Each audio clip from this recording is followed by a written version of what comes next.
आप सभी को स्वागत है JRF अचीवर्स यूट्यूब चैनल में। और आज हम देखेंगे बंग महिला द्वारा रचित दुलाई वाली कहानी। और इस दुलाई वाली कहानी के अंदर प्रमुख बिंदु के ऊपर चर्चा करेंगे और उसके सारांश के ऊपर चर्चा करेंगे। प्रमुख बिंदु में ये बंग महिला जो कि राजेंद्र बाला घोष उनका पूरा नाम है, और उन्होंने ये दुलाई वाली कहानी को रचित किया हुआ है। और यहाँ पे प्रमुख चीज़ों के ऊपर बात करेंगे। हिंदी की प्रथम कहानीकार राजेंद्र बाला घोष, छद्म नाम जो कि बंग महिला श्रीमती राजेंद्र बाला घोष का जन्म 1882 में हुआ था। आपको पता होना चाहिए कि राजेंद्र बाला घोष का जन्म जो है 1882 में हुआ था, और वो छद्म बेस मतलब छिप करके बंग महिला के नाम से भी रचना किया करते थे। तो 1882 ईस्वी में बनारस में और मृत्यु 1912 में हुआ था। इन दोनों तथ्यों को जो है आप अपने मनोमस्तिष्क में बनाए रखें। बंग महिला घोष द्वारा लिखित दुलाई वाली कहानी 1907 को सरस्वती पत्रिका के भाग 8 संख्या 5 में प्रकाशित हुई थी। तो यह प्रमुख जो तथ्य है कि दुलाई वाली कहानी कब जो है प्रकाशन में आया था 1907 में, और ये सरस्वती पत्रिका में प्रकाशित हुआ था।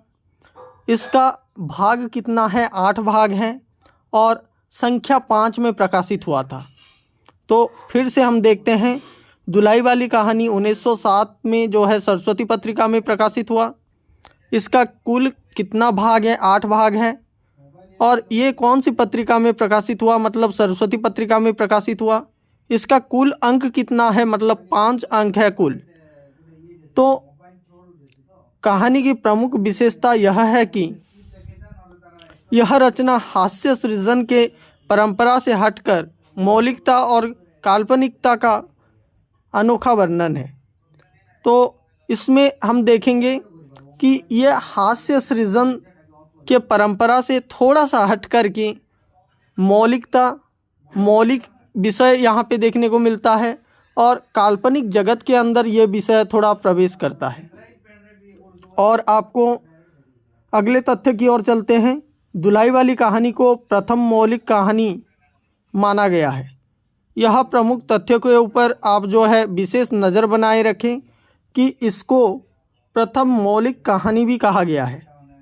तो कला की दृष्टि से यह अत्यंत प्रौढ़ कहानी है, और राजेंद्र बाला घोष ने आचार्य रामचंद्र शुक्ल की प्रेरणा से हिंदी में लेखन कार्य प्रारंभ किया था।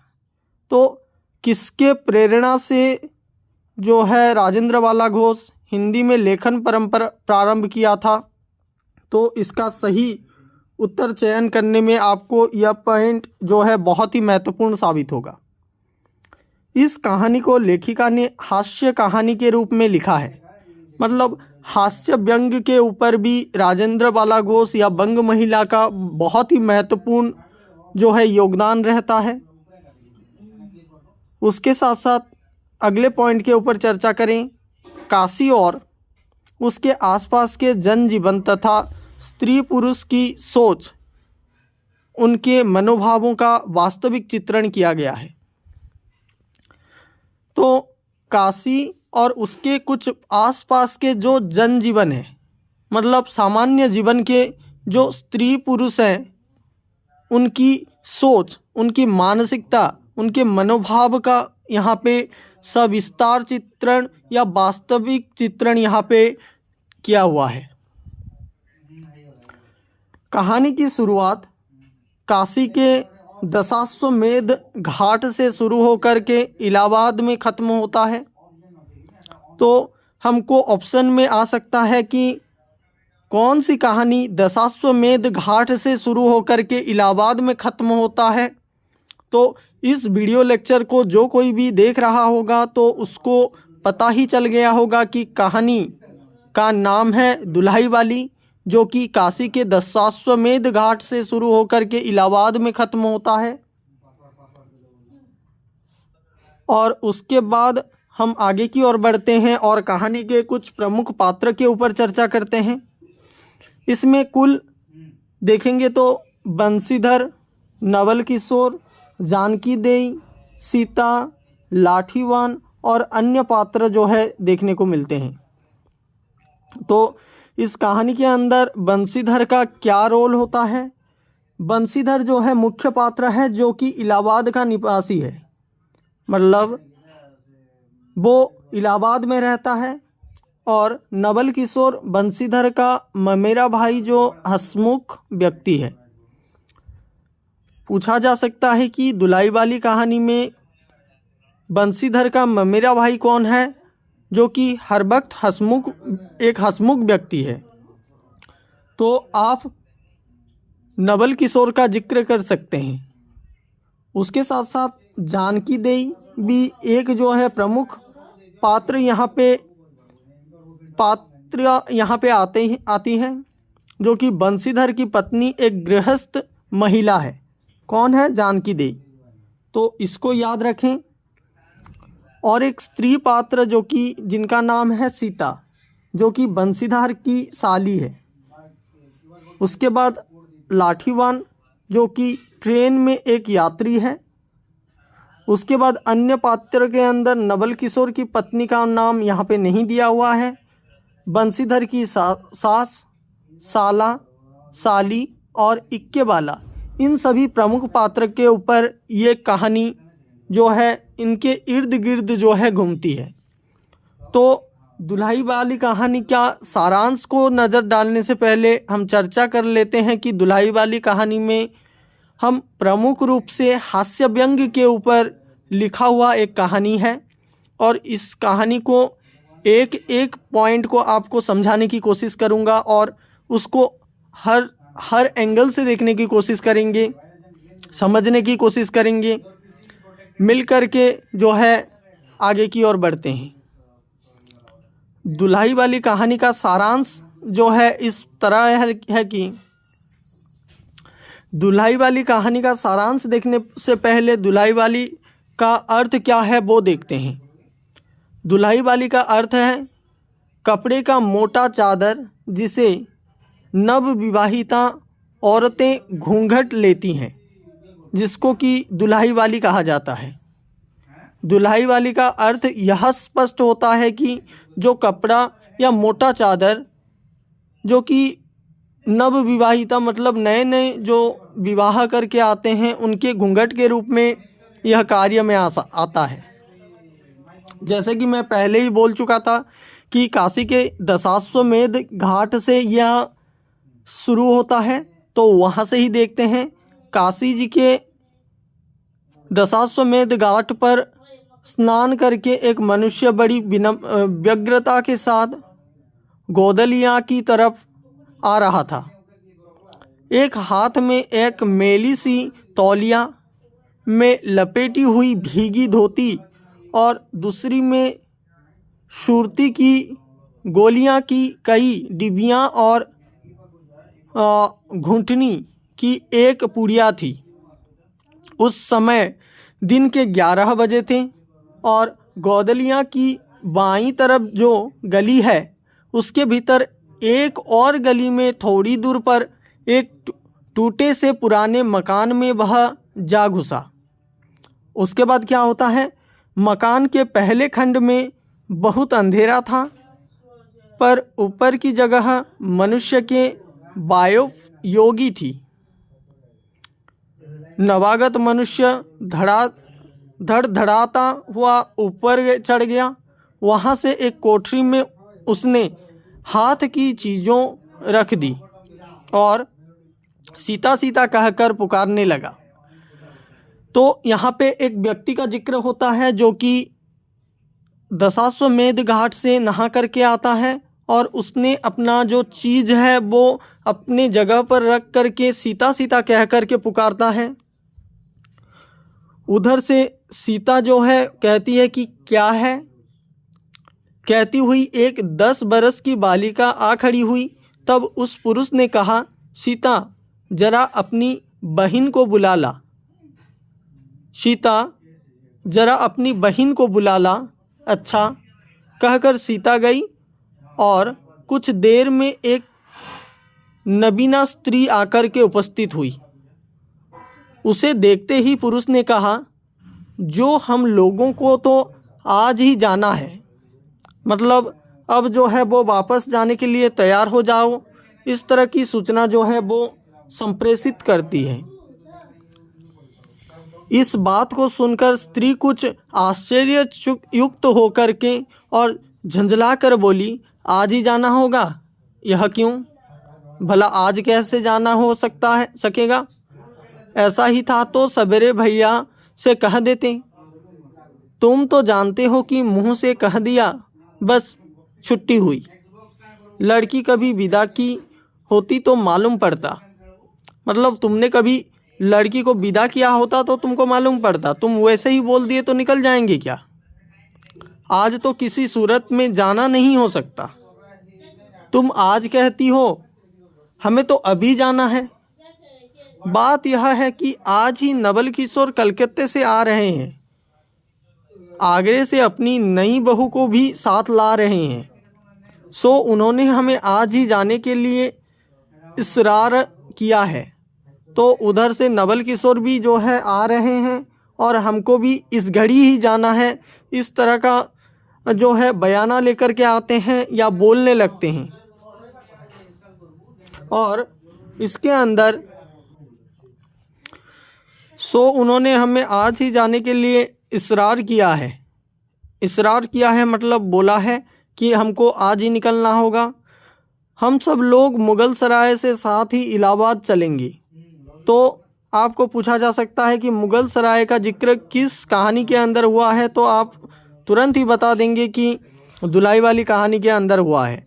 तो हम सब लोग मुगल सराय से आज ही इलाहाबाद चलेंगे। उनका तार मुझे घर से निकलते ही मिला और इसी से मैं झट नहा धोकर लौट आया। बस अब करना ही क्या है, कपड़ा बपड़ा जो कुछ हो बांध बुंद कर घंटे भर से खा पी कर चली चलो। जब हम तुम्हें विदा कराने आए ही हैं तब कल के बदले आज ही सही। तो अब जो है ये जाने के लिए तैयार हो जाते हैं। जाने के साथ साथ वो जो है आप जानते ही हैं कि एक लड़की अपने पिता के घर से जब निकलती है तो बहुत सारे काम होते हैं, लेकिन जब आकर के बोल देता है वंशीधर कि आज ही चलना है तो उनके सर में और ज़्यादा टेंशन। हाँ यह बात है, नवल जो चाहे करावे। क्या एक ही गाड़ी में ना जाने से दोस्ती में बाँटा लग जाएगा? अब तो किसी तरह रुकोगे नहीं, ज़रूर ही उनके साथ जाओगी, पर मेरे तो नाकों दम आ जाएगी।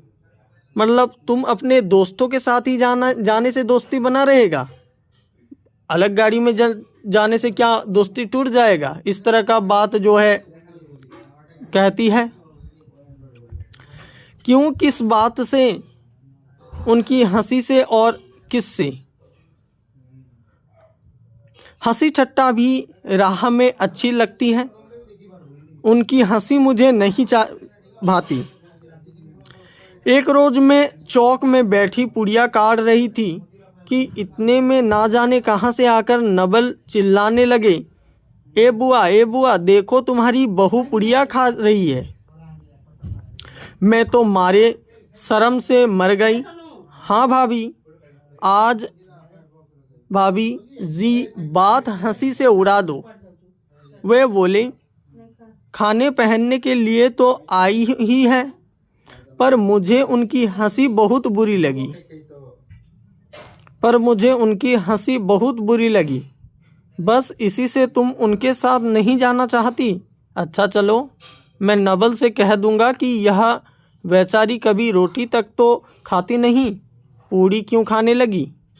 और इतना कहकर बंसी कोठरी के बाहर चले गए और बोले, मैं तुम्हारे भैया के पास जाता हूँ, तुम रो रुला कर तैयार हो जाना। इतना सुनते ही जानकी देवी की आंखें भर आई और आषाढ़ सावन की झड़ी लग गई।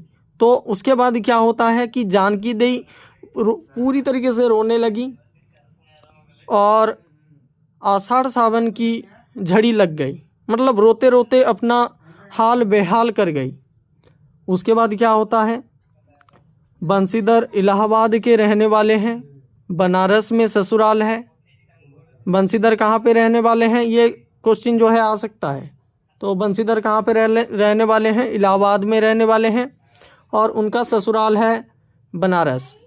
स्त्री को विदा कराने आए हैं। ससुराल में एक साले साली और सास के सिवा और कोई नहीं है। नवल किशोर इनके दूर के नाते में मेरा भाई हैं और पर दोनों में मित्रता का ख्याल अधिक है, दोनों में गहरी मित्रता है, दोनों एक जान दो काबिल हैं।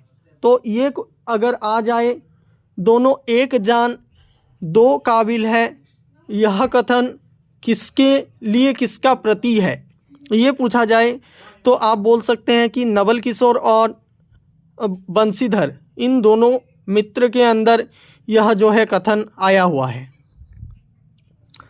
तो उसी दिन बंसीधर जाना स्थिर हो गया और उसी दर बंसीधर निकलने के लिए भी तैयार हो जाते हैं। सीता बहन के संग जाने के लिए रोने लगी और सीता जानकी देवी के साथ जाने के लिए तैयार हो जाती है, रोने लगती है, लेकिन माँ रोती धोती लड़की की विदा की सामग्री इकट्ठा करने लगी। जानकी देवी भी रोती रोती तैयार होने लगी। कोई चीज़ भूलने पर धीमी आवाज़ से माँ को याद भी दिलाती गई। 1 बजने पर स्टेशन जाने का समय आया। तो कितने बजने पर स्टेशन जाने का समय आया, 1 बजने पर जो है स्टेशन जाने का समय आ जाता है। और अब गाड़ी या इक्का लाने कौन जाए, यह मन में सवाल आ जाता है कि अब गाड़ी इक्का कौन लेने जाए। ससुराल वाले की अवस्था अब आगे जैसी नहीं थी कि 2-4 नौकर चाकर हर समय बने रहें। सीता के बाप के ना रहने से काम बिगड़ गया है। पैसे वाले के यहाँ नौकर चाकर के सिवा और भी 2-4 खुशामदी घेरे रहते हैं। मतलब इस कहानी के अंदर जो रहसियत या जो मालिकाना को भी प्रेजेंट किया हुआ है। छूछे को कौन पूछे, छोछे को कौन पूछे, मतलब जिसके हाथ में पैसा नहीं है उसको आजकल की दुनिया में कोई नहीं पूछता। तो यहाँ पे हमको ये भी देखने को मिलता है कि जिसके हाथ में पैसा नहीं है उसको कोई नहीं पूछता। आज के वास्तविक जीवन में भी हमको ये देखने को मिलता है।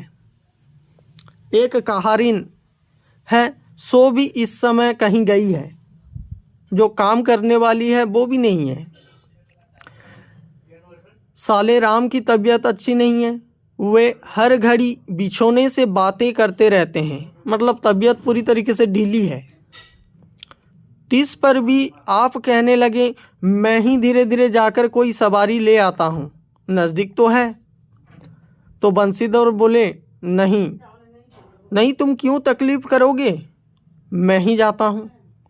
जाते जाते बंसीधर बेचारे ने लगे कि इक्के की सवारी तो भले घर की स्त्री के बैठने लायक नहीं होते, क्योंकि एक तो इतने ऊंचे पर चढ़ना पड़ता है, दूसरे पराये पुरुष के संग एक साथ बैठना पड़ता है। यहाँ पे जो नीची मानसिकता को प्रेजेंट किया गया है, मैं एक पालकी गाड़ी ही कर लूँ, उसमें सब तरह का आराम रहता है। पर जब गाड़ी वाले ने 1.5 रुपया किराया मांगा, कितना रुपया किराया मांगा, 1.5 रुपया किराया मांगा, तब बंसीधर ने कहा चलो इक्का ही सही, पहुँचने से काम है। मतलब अब उनको पालकी नहीं करना है, अब उनको इक्के से काम चल जाएगा। यहाँ पे तो बंसीधर का कंजूसी यहाँ पे देखने को मिल रहा है। तो कहानी को आप डीपली पढ़ने की कोशिश करें, जानने की कोशिश करें, कहानी के अंदर घुस करके उसके मर्म गूढ़ रहस्य को पहचानने की कोशिश करें। चलो इक्का ही सही, पहुंचने से काम है। बंसीधर का यहाँ पे जो मानसिक विचार यहाँ पे देखने को मिल रहा है। नवल किशोर तो यहाँ से साथ है नहीं, इलाहाबाद में देखा जाएगा तो यहाँ से जो है एक मनुष्य की मानसिकता का चलन यहाँ से देखने को मिला। और उसके बाद क्या होता है, बंसीधर इक्का ले आए और जो कुछ असबाब था इक्के पर रख कर आप भी बैठ गए। मतलब बंसीधर भी बैठ जाते हैं और जानकी देई बड़ी विकलता से रोटी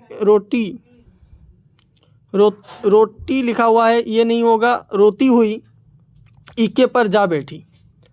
पर इस अस्थिर संसार में रिश्ता कहाँ, यहाँ कुछ भी स्थिर नहीं। इक्का जैसे जैसे आगे बढ़ता गया वैसे जानकी की रुलाई भी कम होती गई। जितना जितना दूरी बढ़ता गया उतना उतना जो है वो रोना भी धीरे धीरे कम करती गई। सिकरोल के स्टेशन के पास पहुंचते पहुंचते जानकी अपनी आंखें अच्छी तरह पोंछ चुकी थी। सिकरोल के स्टेशन तक जाते जाते जानकी देवी भी अपनी आंखें को जो है पोंछ चुकी थी। दोनों चुपचाप चले जा रहे थे कि अचानक बंसीधर की नज़र अपनी धोती पर पड़ी। धोती पर पड़ने के बाद क्या होता है, और अरे एक बात तो हम भूल ही गए कहकर पछता से उठे और बोले। इक्के वाला ने कान बचाकर जानकी जी से पूछा, क्या हुआ, क्या कोई ज़रूरी चीज़ भूल गए?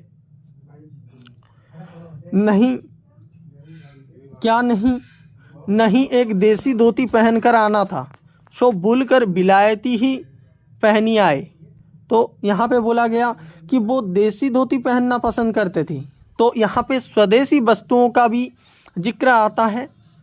और सो भूल कर विलायती ही पहनी आए, तो वो विलायती धोती पहन करके चले आते हैं। नवल कट्टर स्वदेशी हुए हैं और वे बंगालियों से भी क्या है, बंगालियों से भी बढ़ गए हैं। देखेंगे तो चार सुनाए बिना ना रहेंगे। और बात भी ठीक है, नाहक विलायती चीज़ मोल लेकर क्यों रुपए की बर्बादी किया जाए, और देसी लेने में भी दाम लगेगा सही, पर रहेगा देश में। ये कथन जो है पूछा जाएगा और किस नाटक से है, किस कहानी से है, तो आप बोल सकते हैं कि दुलाई वाली कहानी से है। उसके साथ साथ देसी लेने में भी दाम लगेगा सही, पर रहेगा तो देसी में। जानकी जरा भौहें टेढ़ी करके बोली, धोती तो छोटी, पहनने से काम, क्या यह बुरा है? इतने में स्टेशन के कुलियों ने आ घेरा और बंसीधर एक कुली करके चले। इतने में इक्के वाले ने कहा, इधर से टिकट लेते जाइए, पुल के उस पार तो छोड़े दर्ज का टिकट मिलता है, द्योड़े दर्ज का टिकट मिलता है। बंसीधर फिर कर बोले, मगर मैं द्योड़े दर्ज का टिकट लूँ तो इक्के वाला चुप हो रहा और बोला कि इक्के का सवारी देखकर इसने ऐसा कहा। यह कहते हुए बंसीधर आगे बढ़ गया और यथा समय रेल पर बैठकर बंसीधर राजघाट पार करके मुगल सराय पहुँचे। वहाँ पुल घास कर दूसरे प्लेटफार्म पर जा बैठे।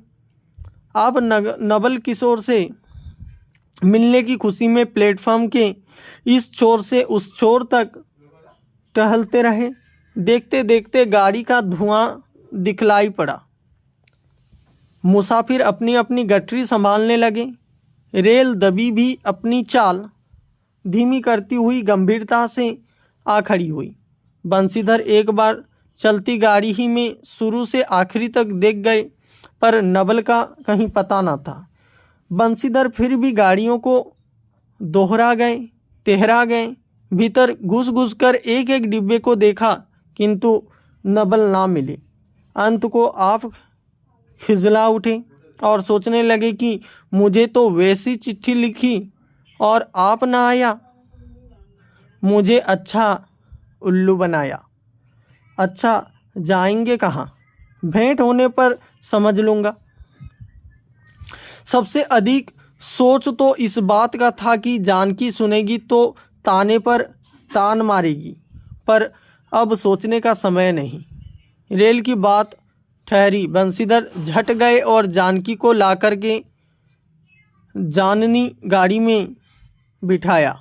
जाननी गाड़ी मतलब जहाँ पे जो कि स्त्री लोगों को बिठाया जाता है, या स्त्री जो रिजर्वेशन होता है। यह पूछने लगी, नवल की बहू कहाँ है? वह नहीं आए, कोई अटकाव हो गया? कहकर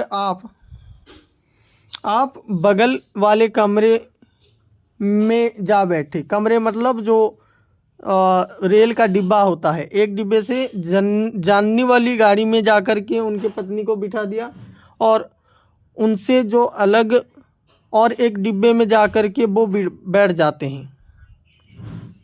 टिकट देवढ़ा का था, पर देवढ़े दर्जे का कमरा कलकत्ते से आने वाले मुसाफिर से भरा था, इसलिए तीसरे दर्जे में बैठना पड़ा। जिस गाड़ी में बंसीधर बैठे थे उसके सब कमरों में मिलाकर कुल 10-12 स्त्री पुरुष थे। समय पर गाड़ी छूटी। नवल बातें और ना जाने क्या अगड़ बगड़ सोचते गाड़ी कई स्टेशन पार करके मिर्ज़ापुर पहुंची। मिर्ज़ापुर में स्टेशन की शिकायत शुरू हुई और उसने सुझाया कि इलाहाबाद पहुंचने से अभी देरी है।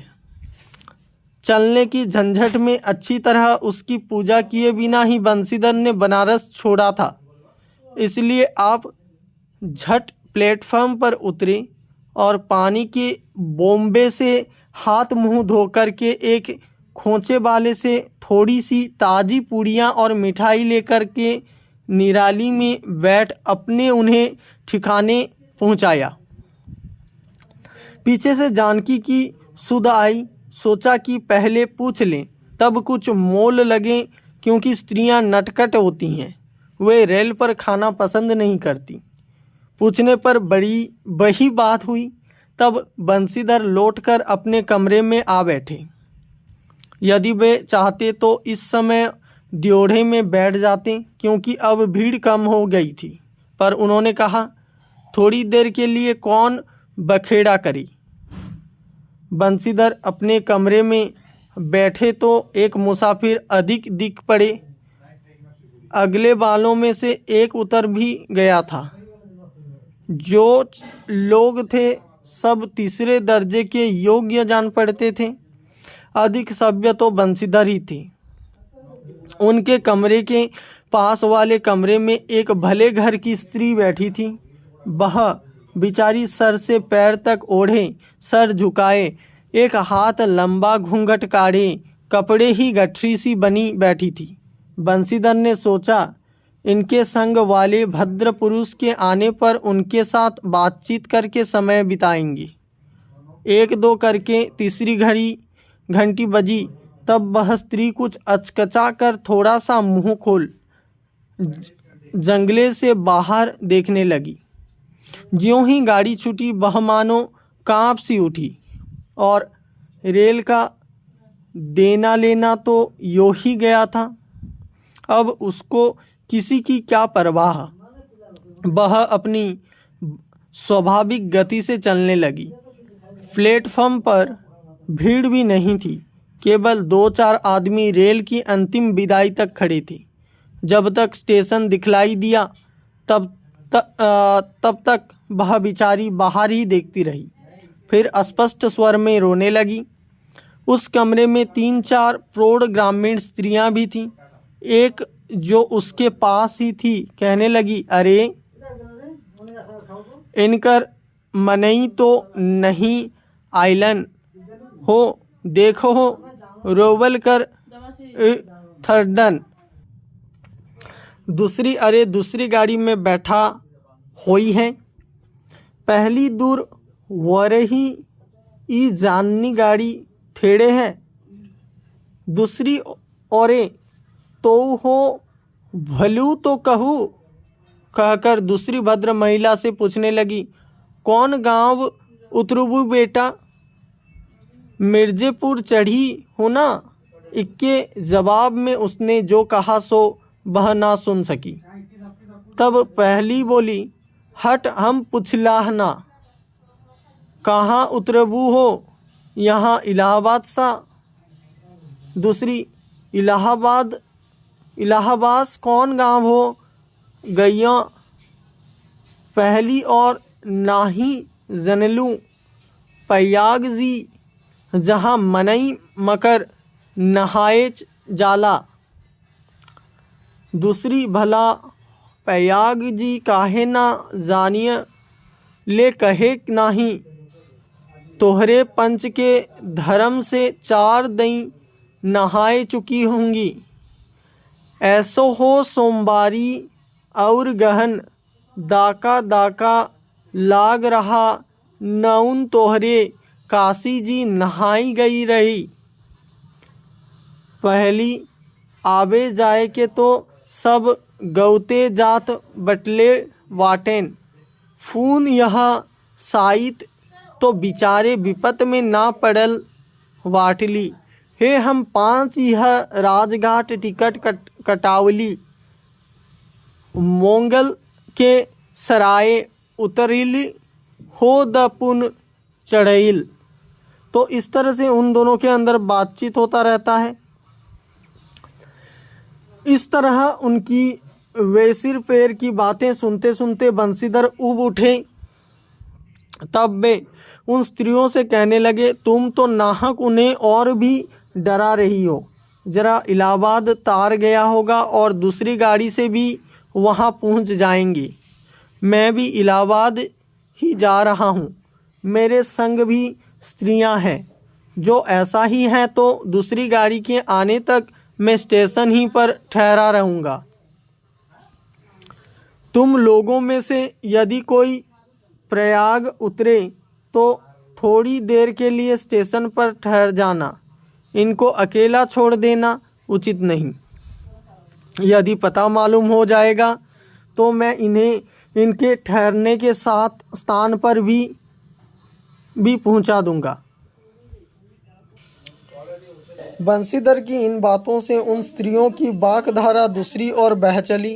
हाँ, यह बात तो आप भली कही नहीं भैया, हम पंचे कही के कहसू कुछ कही। अरे एक के एक करत ना बाए तो दुनिया चलत कैसे वाए, इत्यादि ज्ञान गाथा होने लगी। कोई कोई तो उस वैचारी को सहारा मिलते देख खुश हुए और कोई कोई नाराज भी हुई। क्यों सो मैं नहीं बतला सकती। उस गाड़ी में जितने मनुष्य थे सभी ने इस विषय में कुछ ना कुछ कह डाला था। पिछले कमरे में केवल एक स्त्री जो फरासी छींट की दुलाई ओढ़ अकेली बैठी थी कुछ नहीं बोली। कभी कभी घूंघट के भीतर से एक आंख निकालकर बंसीधर की ओर ताक देती थी और सामना हो जाने पर फिर मुंह फेर लेती थी। बंसीधर सोचने लगे कि यह क्या बात है, देखने में तो यह भले घर की मालूम होती है पर आचरण इसका अच्छा नहीं है।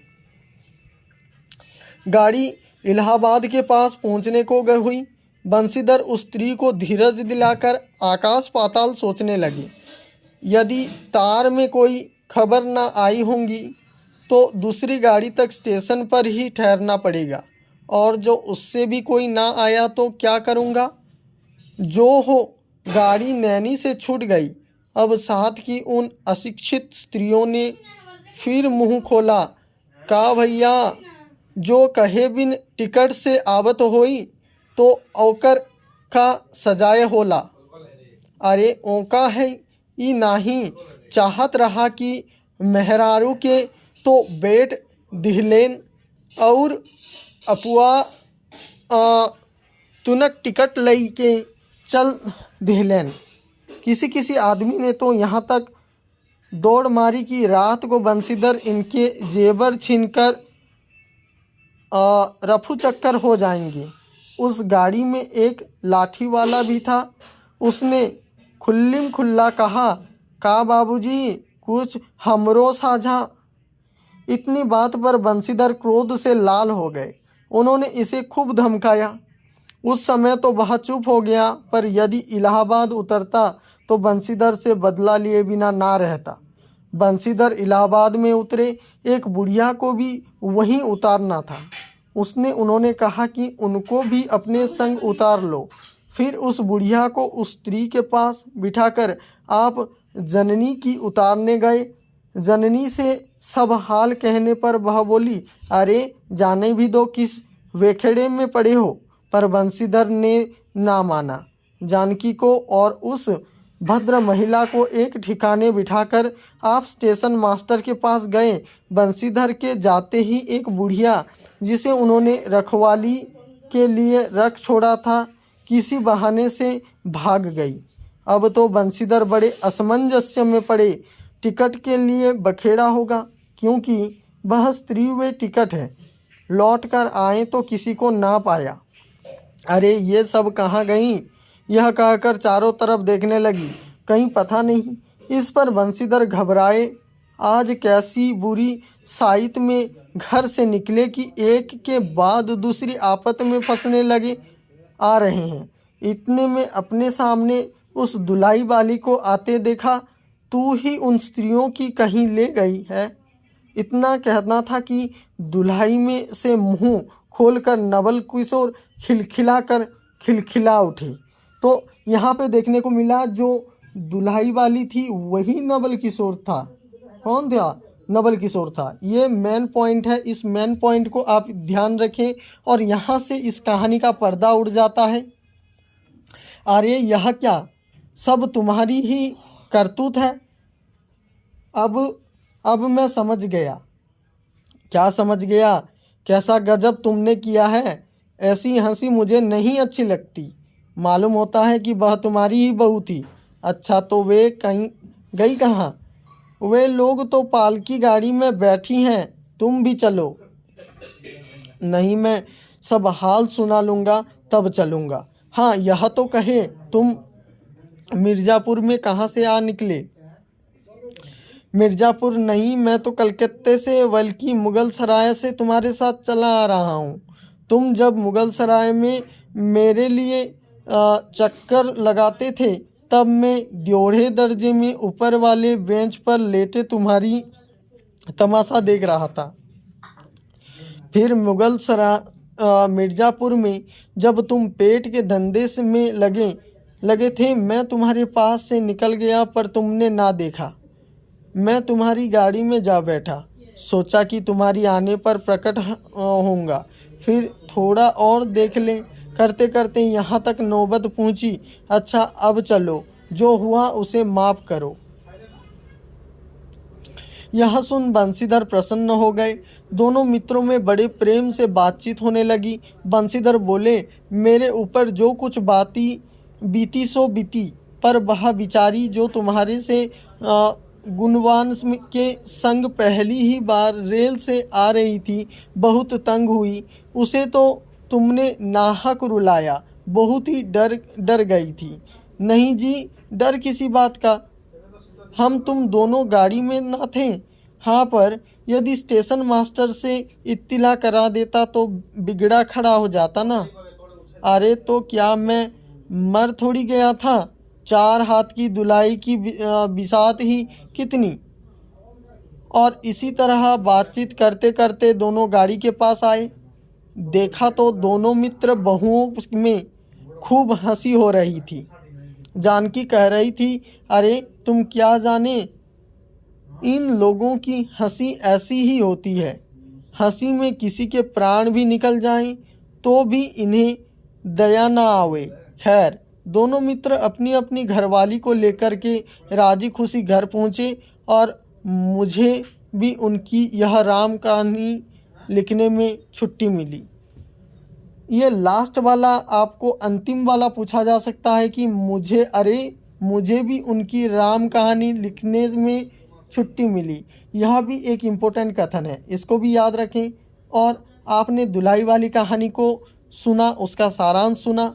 आप सभी को यह मैं समझाने में या आपको समझने में कोई तकलीफ़ नहीं आया होगा, जो कि हम अच्छी तरीके से पढ़ें और सुनें, और इसके अंदर हम बहुत सारे महत्वपूर्ण तथ्य को जो है जानने की कोशिश किए।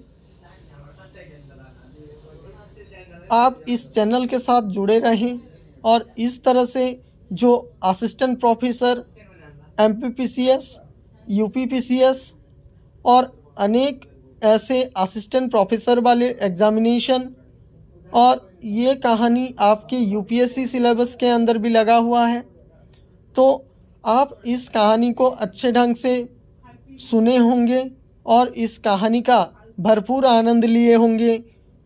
यह मैं समझाने में कोशिश जो किया था उसमें सफल रहा हूँगा। तो इस तरह के नए वीडियो को पाने के लिए आप इस चैनल को लाइक, शेयर एंड सब्सक्राइब करना ना भूलें, और फिर एक नए कहानी के साथ आपसे मुलाकात होगा। तब तक के लिए आप सभी को नमस्कार।